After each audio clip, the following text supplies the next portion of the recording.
Hi, it's me, Tim Dodd, the Everyday Astronaut. Welcome to our pre-launch party.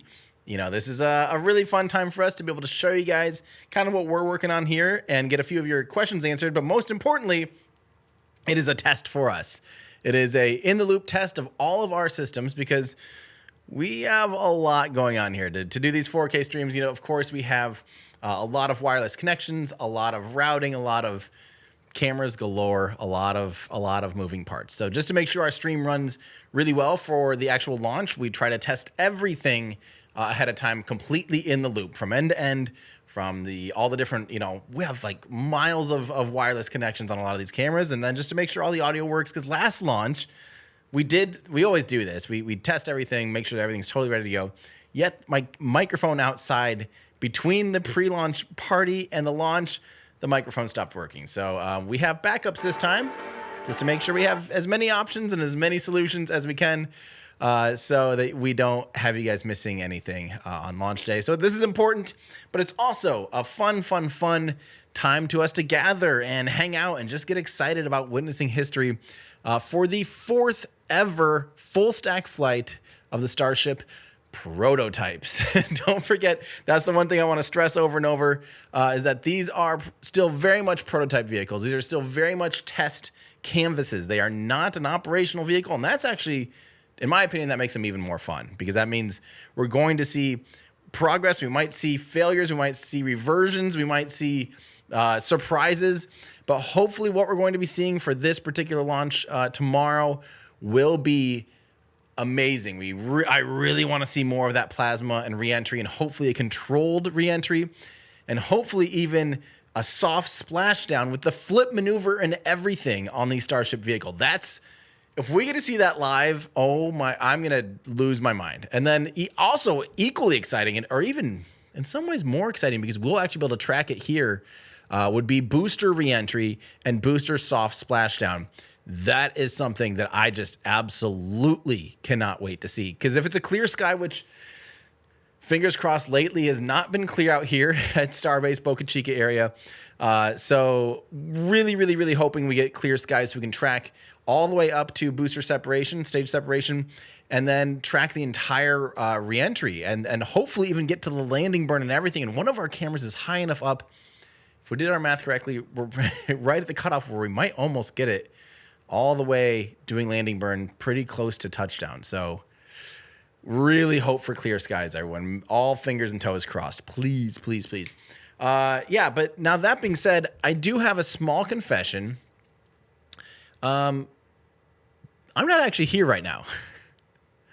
I'm not actually talking to you live. This is awkward. This is actually recording. Unfortunately, the reality is, despite trying for my whole life, actually, to pretty much be 2 places at once, I have not figured that one out. So I'm actually talking to you guys via a recording. Hello. Sneaky of me. But I unfortunately have some other obligations right now at this exact time. Now, you might be saying, what could possibly be more important than doing a live stream test before one of the biggest launches in history? And I'll leave that up to your imagination, or maybe a little bit of your own prior knowledge of some things that I've talked about online. I won't mention what they are, but I am busy at this exact moment, I'm sorry to say, and it's a good reason to be busy right now. I definitely am doing something neat. Now, that being said, there is a small chance. There's actually a small chance I might still make it on stream, just I won't be right here. I don't know. You'll have to find out. You'll have to find out, and that's part of the fun. So this is again so exciting, and hopefully I get a lot of important information to divulge during our stream, and a lot of insights during our stream tomorrow that we might, you know, I might have some information that is going to make tomorrow's stream very extra exciting. So stay tuned for that. And that being said, a recording, as you know, does not actually test everything in the loop. A recording is testing that recording in the loop, but not this actual microphone live on air, not our other cameras outside. So now because of that, we do have a solution for you. It's actually a really good solution.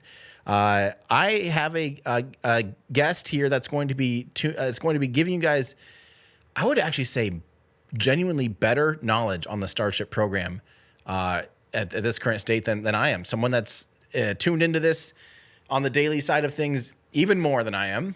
Someone that's been working with our team for 3 years, writing articles, also a co-host and an author and writer over at NASA Spaceflight, our friends over at NASA Spaceflight. I would like to welcome to our show, Trevor Sesnick. So please ask Trevor all your most burning questions. Trevor's more authoritative on a lot of these things than I am, so this is actually a perfect person to help answer your questions prior to the actual launch. So be sure and join with us tonight for our actual stream, which starts at 11 Central, which would be 4 o'clock UTC, 4 in the morning UTC, and we're going to start off with our night views. It'll be night at that time, obviously here to be dark, but we have some incredible 4K night views. I can't even tell you how much work has gone just into making sure our night cameras are out. I mean, it almost looks like daytime. It's incredible. To have the kind of video capabilities we have at night has been a huge investment and a really big headache, but we have it solved. And the last couple times have been pretty darn good. This time it's amazing. Our night views are incredible. I can't believe we're able to get such high fidelity, high detail, and low compression at night. It's impressive. So what we'll do is we'll maybe be able to host at the beginning of that actual live stream and kick that off, but maybe not. We'll see. But what we will do for sure is throughout the night, we will leave you guys up with a little night rocket ASMR where we just kind of leave you with the ambient audio, give you a chance to keep in touch with, if there's crew on the pad or anything like that, and all the important, burning questions that you might have leading up to it in time, just to kind of gather and watch and get hype going for another really exciting launch. So yeah, that's going to do it for me right now. But I love you guys. Thank you so much for tuning in. Thank you for being excited about not only this program, but also about just hanging out and having a positive, fun environment to talk about rockets and witness history and just have fun together. So I thank you guys so much for being here. Even though I'm not actually here right now, I know that you are here, and I know that there is a lot of excitement around these, and there's a lot of exciting things to look forward to in the future. So thank you guys so much for tuning in. Without further ado, I would like to pass it off to who's actually going to be here answering your questions, Trevor Sesnick. Thanks, everybody. Hello, it's me. I am not Tim Dodd, the Everyday Astronaut, but as Tim said, I am Trevor Sesnick. I've been working for him for 5 years, and I'll be here today to test the systems and answer as many of your guys' questions as I can. Obviously, sorry that Tim can't be here, but as he said, it's for a good reason. Stay tuned. But with that, we're under 12 hours away from the next Starship launch. It is currently 8:24 local time, and the window opens at 7 a.m. tomorrow morning. So we're just, I honestly don't have words for this. This is extraordinarily exciting. It's also about sunset time here at Starbase. The sunset, just a bit ago. So we will also be bringing you guys some of our live views. That view right there is from our remote cameras right by the launch site that we deployed earlier this morning. Andrew, Ryan, the whole CP crew were responsible for setting that up. So that's just one of our many live cameras that we have down there. And then we'll, of course, have all of the deployment and tracking rigs like we had last time. So the team down here has been working ridiculously hard, and hopefully we'll put on an amazing show for you guys in the morning, assuming that SpaceX is go. But as you can see at the top left, we are about 10.5 hours from the start of the window. And as always, we'll go to everydayastronaut.com and check out the pre-launch preview just to get a good idea of what's going on at this mission. And then we can go into some of your guys' questions once we go through all of that. So yeah, as the name of this mission implies, IFT-4, this will be the 4th flight of the Starship Super Heavy vehicle, of that full stack that you see on your screen right now. The launch window tomorrow lasts for 2 hours from 7 to 9 a.m. local time. That is noon to 1400 UTC. And the vehicles on this launch are Ship 29 and Super Heavy Booster 11. So we're already in the double digits, almost Ship 30s. So this is We think the third to last, possibly fourth to last Starship V1 variant. That's something that we're hoping to get some confirmation on from SpaceX and Elon at some point. But as of right now, we're expecting a few more of these V1 launches before SpaceX moves into that V2 era. It's of course going from the orbital launch mount at Starbase. There's only one orbital launch mount though so far, OLM-A, Orbital Launch Pad A. But they are, of course, preparing for that second orbital launch mount. When you're driving to the launch site, you drive by the production site. And at the production site, actually, already, they have all of the tower segments for that second orbital launch tower.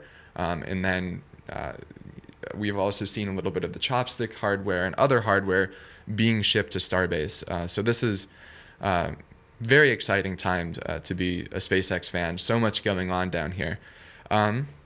And this takes us to some of the exciting things that Tim was mentioning in his intro of where will Starship go tomorrow? And it depends on what you mean by Starship. The second stage, the ship itself, will be going to orbit, just to the suborbit, just like last time. So it'll go into roughly, I think it's like a 250 by like 20 kilometer orbit or something like that. So it's just barely enough to not go around, which they're doing intentionally. So if something happens to Starship on orbit, then they will be able to successfully, or there won't be any problems. It'll just deorbit automatically because of physics, which is nice since you don't want a Starship-sized vehicle being stuck in low Earth orbit. That would not be good. So the second stage will attempt re-entry, and if all is successful, it will splash down in the Indian Ocean. And then Super Heavy will be attempting a soft splashdown in the Gulf of Mexico, about 20 kilometers offshore. So as Tim was saying, we're really hoping that we'll be able to track that. We definitely have, I think if you guys follow Tim on X, you'll see all of the equipment that we have out here. Ryan and Tim have some phenomenal telescopes and trackers that they'll be using to try to bring the best possible shots we can of that. And if you guys have seen Ryan's footage of previous launches, you'll know it'll be good. And yeah, so they won't be attempting recovery of either stage. And obviously there are no fairings on the vehicle. They'll just both be attempting soft water splashdowns. And this will be the fourth flight of the Starship Super Heavy stack. Obviously, all of those have been out of Boca as well. And then the 53rd flight of a liquid-fueled vehicle from Texas. Where to watch? Obviously, SpaceX will have their live stream, but we, Everyday Astronaut, will have our live stream starting at 11 p.m. Central. So that's 4 a.m. UTC. So in just a few hours, about 2.5 hours, we will go live. Tim will hopefully be back by then, ready to start with some commentary for about 30 minutes to go over the mission and hype everyone up. And then we'll go into overnight, just some awesome views from our cameras out there. And then I believe 5 a.m. Central, 10 a.m. UTC is when Tim will come back on commentary, and we'll start going into launch commentary, which will be exciting. So yeah, obviously there have been a bunch of upgrades to this flight, which we can go into. Some of the main ones, I guess, let's just recap real quick what happened to Flight 3. Right, ship lost control of attitude when it was in its coast phase due to some blockage in one of the thrusters. So to compensate that, they have added more thrusters for attitude control. And then on booster, they had more filtrage blockage problems in the liquid oxygen tank, which made some engines shut down early. And then they lost 6 engines for the landing burn. So something went wrong. That's about all we know. Hopefully in interviews with SpaceX, we'll get more information. So yeah, let's go to some of your guys' questions. If I'm live, turn on the moon lamp behind me. I am live, I swear. So Twin is asking, how are we going to see Starship land with it being in the middle of the ocean? Do they have a drone ship out there or video on board? Hopefully Starlink works. Yeah, this is a great question. So unfortunately, we are not expecting to get a live stream of ships splashing down externally. However, like you said, on the last mission, we saw Starlink working quite well for them getting views through reentry. So hopefully we'll be able to see that awesome plasma view of them going through reentry again. Of course, as they get deeper and deeper into the atmosphere, there'll probably be more and more plasma. So there's a chance that the Starlink won't work quite as well as last time, but it worked phenomenal last time. So let's hope it works phenomenally this time as well. That said, SpaceX does have a number of vessels deployed closer at Starbase. I believe we saw Go America was deployed, and we're not sure what reason that is. And then I believe there was another boat that SpaceX deployed, but unfortunately we don't know what the reason is. We don't think they're live stream related though. So for booster and ship, I suspect onboard views will be the best we get up until the point where we can start tracking them again. And then hopefully the atmospheric conditions will be good enough that we're actually able to see the vehicles, and especially that landing burn this time, and possibly boost back. Yeah. Let's see. Going over some more of your guys' questions. Xander is asking a very good question about are there missing tiles on ship 29? And this goes into a bit of an interesting conversation that actually Tim and I were having earlier with and I've had with some other people of you can't see it from this view, unfortunately. However, at the bottom of the ship, they are missing what looks to be 2 tiles. So over where the engine skirt is, there are just 2 missing on the heat shield. And why? We don't have the best answer for that right now. The best thing that we can speculate, and what I personally think, is SpaceX is probably just wanting to test how does the ship perform if there isn't any heat shield, right? At some point, they're going to have heat shield tiles fall off, and they want to learn as soon as possible where they're able to lose tiles from, and how big of a deal is it if they are missing a tile here or there. So I suspect that's something that they're doing on tomorrow's launch, just to try to get more data. Since, right, keep in mind, these are prototype vehicles. This is not an operational flight. There is no payload on board. So the entire point of these missions is to collect as much data as humanly possible. And to do that, maybe having the ship enter in slightly off nominal configuration, missing those tiles, will get them more data. That's something that Elon said that he's going to explain to Tim in the Starbase interview, whenever that is. So I'll be very curious to see what Elon has to say, since I'm sure we'll get some great answers from him. But yes, as of right now, ship is missing 2 tiles, and it does not seem like they are going to install those. All right, the ship was destacked for about 24-ish hours, little under that. Destacked it yesterday and restacked it this morning. And in that time, when they were doing work on the vehicle, they would have had time to fix those tiles. However, they chose not to. So it definitely seems like it's probably an intentional test objective for this mission.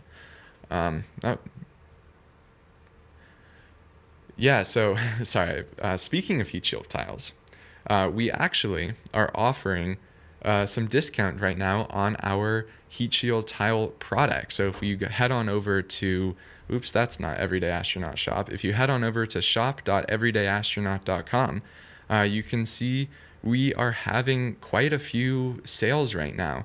If you go to apparel, RUDs, rapid unscheduled discounts, you can see a lot of some of our merch is on there for a substantial discount, up to like 50% off. And then, of course, we also have, in celebration of tomorrow's launch, the Orbital shirt and Methalox t-shirt, and then full float. And then, at the top left, there is this new heat shield button up. So this is, you can see it has the whole heat shield tile pattern on it, which is really cool. So if you're interested in that, check out shop.everydayastronaut.com.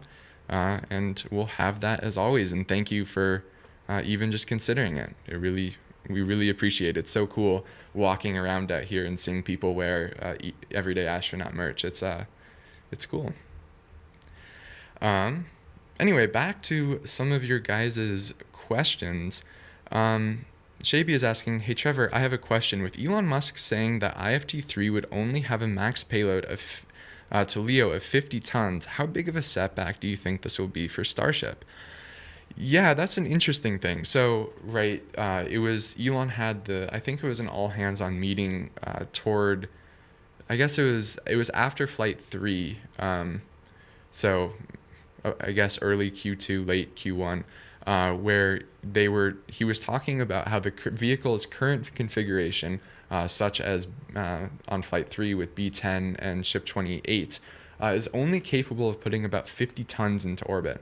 And for comparison, that's like roughly in the same class as Falcon Heavy. And right, long term, Starship is promising to be able to put 100 to 150 tons into low Earth orbit. So a lot of people were kind of wondering after we got this news of like why, right? This vehicle is by far the biggest thing we've ever seen fly. By far has the most thrust, by like a factor of over 2. So what's causing them to be able to only put 50 tons into low Earth orbit? And it really comes down to the good old rocket equation, which dictates how much delta V you're able to get out of a certain amount of propellant. And this term in the rocket equation, when you're calculating delta V, is you take the natural log of the mass ratio of the vehicle. So what you look at is how much does the vehicle weigh when it's dry, so when it's not fueled, and how much does it weigh when it's fueled. And the amount of propellant that you add obviously means you can have more delta V. However, Starship is not a light second stage in the slightest. In fact, I would wager it's almost certainly like the most massive second stage that's ever flown. I can't even think of anything that would be close to it. And the reason for that is that this is supposed to be a fully reusable second stage. It has those flaps that are going to help with reentry, and it has the heat shield, which is not light, and it has 6 engines, and it has the engine skirt, which you need for reentry, but you don't need, for example, on an expendable vehicle. So it has all of these mass inefficiencies. And that's just something that they need because this vehicle is fully reusable. But what that means also is that it's not as capable right now because of how massive it is. So going forward, SpaceX is going to have to make some cuts onto the second stage to get that dry mass down to be as low as possible. This is something that we don't have great figures on. I believe long-term SpaceX wants the dry mass of the entire stack to be about 170 tons. I think they want ship and booster to be, I think, roughly 100 tons each. The last time we heard numbers for that was a long time ago, so that could be wrong.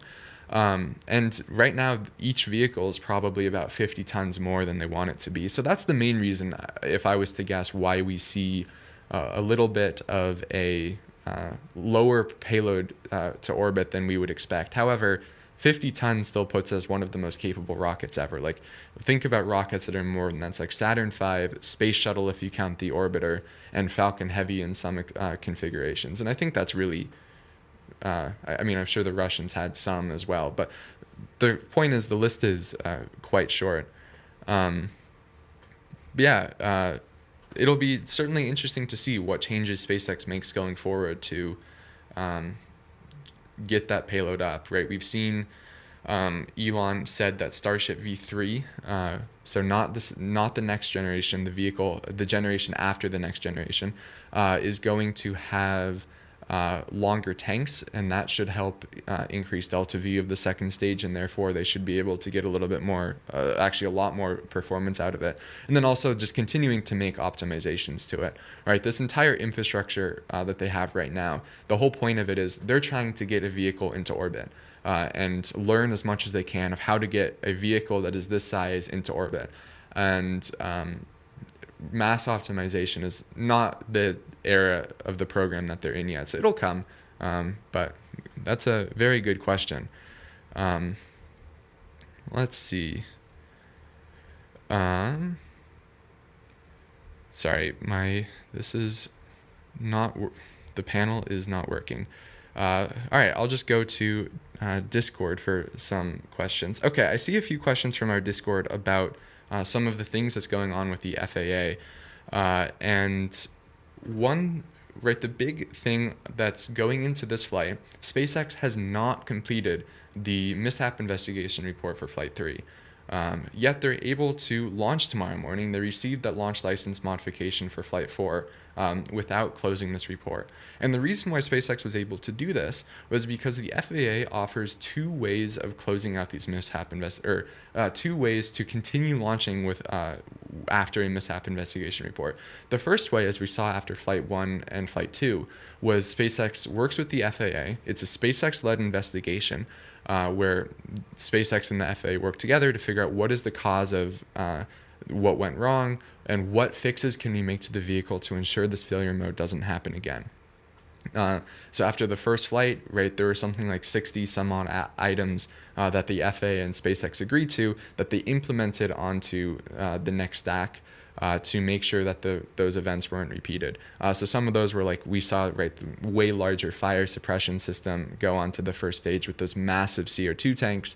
Then we saw upgrades to the FTS system since the FTS system did not activate properly on the first flight. Well, it activated properly, but it didn't have the desired effect. So that was one way that they can do it, and that's also what we saw after Flight 2. And the other way is if SpaceX and the FAA agree that there was no risk to the public in the anomaly, then the FAA is able to grant SpaceX a continuation saying you may continue with launch operations under your launch license as long as you continue to work on this investigation. And this is what the FAA agreed to after Flight 3, where they said because there was no additional risk to the public, you may continue launching. And that's what's allowing them to launch tomorrow. I suspect if they wouldn't have gotten this continuance, then the investigation would probably be a few weeks off. So thankfully the FAA agreed to this. And this just goes to show, right, a lot of the negativity around the FAA is not justified in my point of view, because the FAA works with SpaceX to make sure that we, the public, are safe. And ultimately that is very important. Let's see. Anush is asking, I recall SpaceX posting about upgrading Starship. What upgrades are coming? Keep up the good work. Well, thanks, Anush. Also, thank you for helping on today's stream. So yeah, this is a great question. There are several upgrades onto this flight.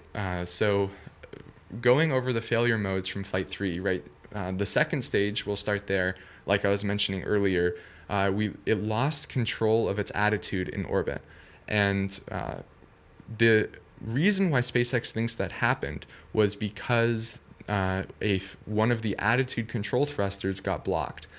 So in order to fix this, on this flight, they've just added a few more attitude control thrusters.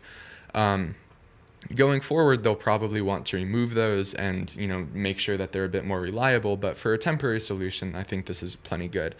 And then also on the second stage, they are going to forgo a lot of the tests that we saw on the last flight. So right, on last flight, we saw SpaceX conduct that propellant transfer demo, which they have later confirmed on their website was a success, which is awesome. And then they were also on the last flight going to do that in-space Raptor relight burn, but that was scrubbed, or it was automatically aborted when the vehicle sensed that it didn't have control of its own attitude.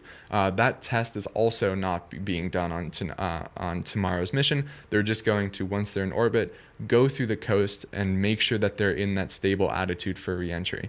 Since the primary goal of this mission for stage 2 is to make it through reentry.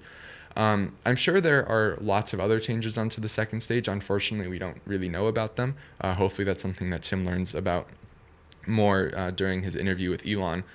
But we'll have to see whenever that happens. Then on the first stage, there was a fairly similar problem, it sounds like, to what happened on Flight 2 during the boost back burn on Flight 3 during the landing burn, where there was something in the tanks that blocked the filters, causing the engines to be unable to start. So SpaceX said they've substantially upgraded the amount of filtering the vehicle has, and hopefully that will ensure that the engines are able to start on this flight for that landing burn. The one other big change to the flight profile that we're seeing on this launch is SpaceX is intentionally going to jettison that payload, the hot staging ring. So right on top of the booster is that ring. that we know from documentation masses about 20,000 pounds. And one can conjecture that from that, it will push the center of gravity very far forward on the booster, which would be problematic when you're trying to do a landing burn, since you want your center of gravity to kind of be as low as possible for that burn as you can. Then the other thing is there could be some like aerodynamic weirdness that the hot staging ring causes. So for this launch, SpaceX is just going to jettison it, and hopefully that will allow them to do a soft splashdown with the booster. So that's the changes we really know of on booster and ship. I'm sure there are many, many more. The one other thing is we know that there have been some changes to the GSE. So on this launch, SpaceX is actually loading this vehicle an additional 10% quicker or so. So I believe it's filled in about 5% less time, which is remarkable since propellant loading on this mission will start at T-minus 49 minutes and fill that entire vehicle in 49 minutes, which, to put that into perspective, if Falcon 9 was loaded at the same pace as Starship, Falcon 9 would be loaded in about 5 minutes, which is just kind of crazy. So this has some advantages, right? We saw during the wet dress rehearsal, SpaceX now has the ability to hold the countdown for approximately half an hour, which will be good if they need to use that T-minus 40-second hold point. Then they'll just have a bit more time. Let's see. Going to more of your guys' questions. Remember, if you have any, make sure you put them in chat. We'll happily help out. On screen right now, you can see one of our amazing cams that we'll have deployed in the morning. Well, we have it deployed already. Our IR camera, so we'll get some temperature information on the vehicle, which is always super fun and useful when we get into propellant load. We can see exactly where they've started loading propellants and all of that goodness. And you can also see it is pretty hot out here at Starbase. It was today it was about 35 centigrade, which is about 100 degrees Fahrenheit, and very humid. So just goes to show the team that's out here all the time building these systems. I couldn't do that. Let's see. NG is wondering, do they begin propellant loading before the 7 a.m. window begins? Yes. So the tank farm will probably begin entering chill down about 3 to 4 hours ahead of the beginning of the window, assuming that they're on track for launch at the beginning of the window. So what this means is we first start seeing what we call the Pope vent, which we can't really see it on this view right now, unfortunately, where it will be, but it's kind of looks like the flare stack when we used to have the flare stack, except for, of course, not on fire since it's venting liquid nitrogen. And what the Pope vent does is just the signs that there's beginning to flow propellant through the lines ahead of them getting into fuel load. So it's just venting that down while they chill the lines down. Then later we'll see that recondenser action, which is when they actually start super chilling that liquid methane and liquid oxygen to get it down to flight temperatures. And that, I believe, we expect to start roughly in the order of 2.5 to 3 hours before launch. Of course, it can vary. And then at this point, SpaceX will see what we call the waterfall vents on the OLM, which is the OLM lines being chilled down. And then once all of that is over, is when SpaceX will begin getting into propellant loading on both vehicles, which, as mentioned earlier, will take 49 minutes for this flight. So we can expect the tank farm activity to start roughly 3 to 4 a.m. local time. So yes, they will definitely start that before the beginning of the window. They wouldn't have enough time in the window if they needed to start tank farm activity in the window. Junior Rock is saying, I have a question. When the Starship landed on the arms of the platform, how will astronauts get out if the Starship is going to land on the side of the heat shield facing the platform? Yeah, this is something that I think we have lots of questions on, how exactly this catch procedure is going to work. Right, keep in mind this launch pad design is very old already in SpaceX terms. So we've already seen when they started building one at the Cape, there have been some refinements to it. So for example, the tower at the Cape has a little bit shorter of chopsticks. I believe the QD design is a little bit different.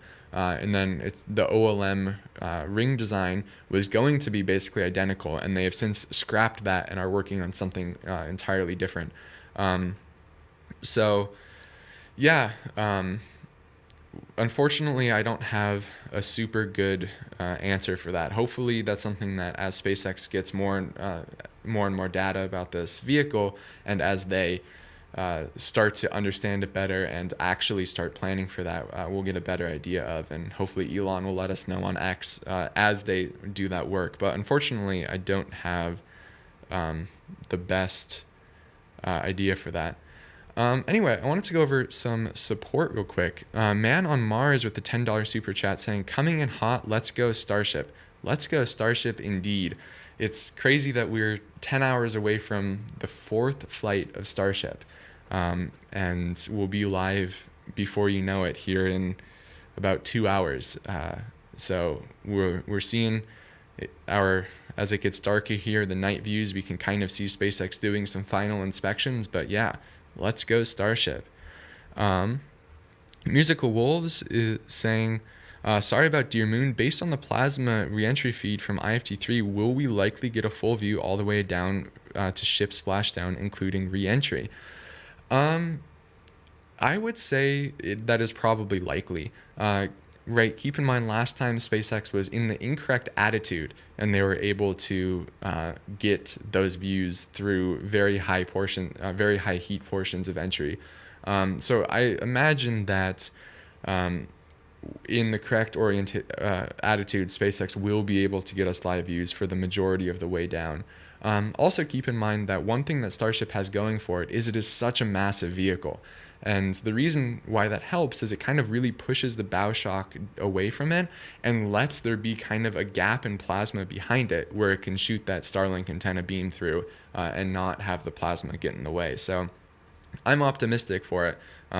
Starship or the Starlink performed phenomenally on the last flight, and hopefully we see the same on this flight. Shepard, asking me to turn the moon lamp on. Joe saying, hello there, Timver Dodd Nick. Oh my gosh. That is a name for sure. Well, thank you very much for your support.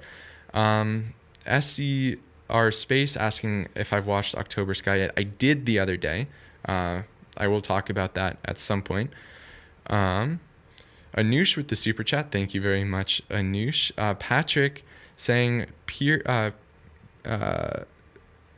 character stretch his arm forward, raising his thumb up. I don't get that reference, but thank you for your support anyway. Then Patrick Cahoon, what is the weather looking like tomorrow morning? Yeah, so this is a great question. Unfortunately, it's been a little smoky here. It's the time where apparently a lot in Mexico, they are kind of doing some crop burns in their fields. So there's been a good amount of smoke that has been blowing up to Starbase. So the views haven't been quite as clear as we've wanted in the mornings. However, it's been kind of a little bit windy, which has been clearing it out a bit. So like today has been a lot better than yesterday was. But aside from that, weather looks gorgeous. It's supposed to be I think partially cloudy, and it's supposed to be cloudy overnight, and then the clouds are supposed to go away kind of at the beginning of the window.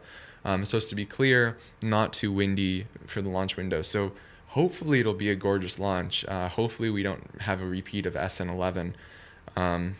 Let's just all cross our fingers, like Tim said in our intro. And then Frank saying, chance of getting live feed of booster hover. Yeah, hopefully we will. Like we mentioned earlier, we're expecting splashdown to be about 20 kilometers off the coast, which means if it's clear enough, a big if, we will hopefully be able to bring views of that. And then hopefully also SpaceX will have some way of getting some good views of that are not just on board, but we'll have to see. Yeah. But with that, I think this has been a successful test of our live streaming setup. So I want to thank you all very much for joining. Thank you guys for who super chatted and joined memberships for doing that. We really do appreciate it. It's what, like Tim always says, it gets immediately reinvested into the studio and into the cameras that we have out in the field. You guys are what allows us to bring you 4K 30 FPS views live from Starbase. So thank you very much. As I mentioned, our official stream will be starting in about 2 hours at 11 p.m. Central, midnight Eastern Time, and 5 a.m. UTC, 4 a.m. UTC. And then Tim will be back on about 2 hours before launch tomorrow, and the window opens at 7 a.m. Central. So thank you guys all very much for joining us. Sorry again that Tim wasn't here, but he has cool things to be doing. And let's all cross our fingers for a launch on time tomorrow. Thanks, everyone.